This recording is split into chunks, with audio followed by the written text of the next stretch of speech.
These acres have never been anything but farmland, that or open wilderness. This fall, they will be a new town. It will not be born in peace. There has been sympathetic planning, plenty of money, and full dialogue between townspeople and developers. But a rural way of life is about to disappear. Flower Mound isn't ready to let it go. The 20,000 acres of Flower Mound, Texas, lie stretched along the north shore of Grapevine Reservoir, 6 miles northwest of the Dallas-Fort Worth Regional Airport. The area was settled in 1841 and was named for the rounded rise, probably an Indian burial mound, which in the spring is covered with wildflowers. Anything anybody built on it blew away, fast enough to found a superstition, and the mound has remained clear. The town of Flower Mound was incorporated in 1962 to escape annexation by Irving. For a decade, it stayed insulated from the bothersome accessories of urban life, and city people moved out to share the beauty of the fields and the bliss of taxlessness. And so the concept of a new town was not then unwelcome. It would occupy 6,000 acres of land within the city limits of Flower Mound and would be known as Flower Mound New Town. Its developers were Edward Marcus, who has owned acreage there since 1950, in general partnership with the Nasher Company. He attempted to create a plan which would receive approval from the government in regard to creating a new urban laboratory so that we could try to improve the nature of the environment itself. The new town is divided into several neighborhoods, and the first one, Timber Creek, will open this fall with 150 houses. Ready when the houses are will be the first element of the Timber Creek Village Center, a visitor center which will contain a daycare and postal facilities, as well as offices for all utilities. Within a year, an 18-hole golf course will be complete, and there will be one church built in a religious campus big enough for several. Retail facilities will face away from parking and into a little lake made by a part of the creek. Within 2 years, Flower Mound Newtown will have its own community arts complex with a theater for performance and studios and work areas for artists and teachers. While this planning has been going on in the new town, the old town was not standing still. Its Planning and Zoning Commission had engaged a consultant, had tightened zoning, and got started on a master plan. Its city council had hired a city administrator and a police chief and applied for federal grants available to growing cities. The new town was not the villain. It had no tax claim on the old town. But to some, it was no longer welcome.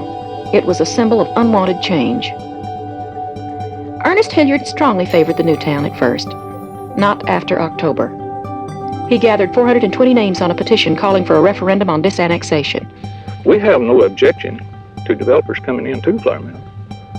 But when they get the city council over on their side to the extent to where they have their own interest at heart and not the interest of the people, then I think it's time for the people to speak. One new councilman is Ernest Hilliard's son, Ronnie, who has lived in Flower Mound all of his 27 years. As I understand it, in the total budget for this year was, if I'm not mistaken, was $258,000, of which $155,000 of it was tax money. So that means that you have to have a tax base to get those grants, don't you? As I understand it, there's certain funds that are put up that have to have a percentage of matching money through with local money. Federal financing of any project means equal opportunity housing and an ethnic mix corresponding to that of the regional area. A 26-page confidential report, quietly circulated before the election, put a subtly distorted emphasis on this racial aspect of the new town. It upset some of Flower Mound's citizens seriously. Joe Smith is a wholesale lumber dealer. His wife, Doris, has been a member of the Planning and Zoning Commission for 5 years. I think they have used the tax issue to get their support. But I think at the basis of the whole thing, as they put it, the meat of the coconut, is that they feel that the blacks are going to be the chosen people, and they're going to be moved out here in large numbers in a community which is at the present all white. These people work on their jobs with the blacks and with the Indians and with whatever, but still they don't want them in their community. It's just a bigoted thing. It's not in that agreement. Any property that they own, as far as I'm concerned, they can do anything they want to do with it.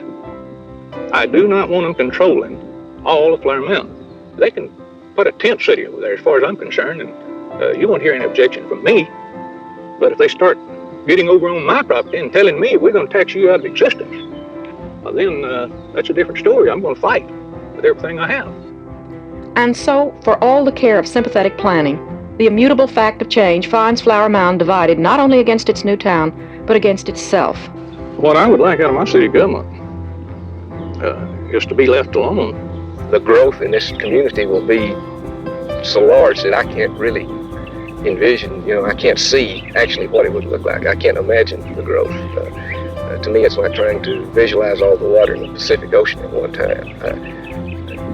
I was reared in a rural area, and certainly I'd be lying to myself if I said I didn't resent it to some degree, although I realize it's coming about.